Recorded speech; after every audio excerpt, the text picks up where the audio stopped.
Where love is, said Tolstoy, God is, and we might add, where God and love are, there is happiness.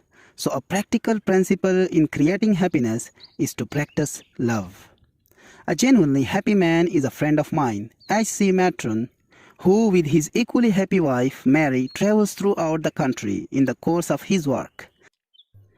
Mr. Matron carries a unique business card on the reverse side of which is seated the philosophy which has brought happiness to him and his wife, and to hundreds of others who have been so fortunate as to feel the impact of their personalities. The card reads as follows.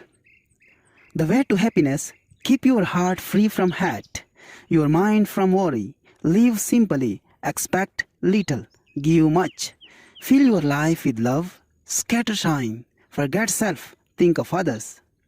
Do as you would be done by. Try this for a week and you will be surprised. As you read these words, you may say, there is nothing new in that. Indeed, there is something new in it if you have never tried it. When you start to practice it, you will find it the newest, freshest, most astonishing method of happy and successful living you have ever used. What is the value of having known these principles all your life if you have never made use of them? Such inefficiency in living is tragic. For a man to have lived in poverty when all the time right on his doorstep is gold indicates an unintelligent approach to life. This simple philosophy is the way to happiness. Practice these principles for just 1 week, as Mr. Matron suggests. And if it has not brought you the beginnings of real happiness, then your unhappiness is very deep-seated indeed. Of course, in order to give power to these principles of happiness and make them work, it is necessary to support them with a dynamic quality of mind.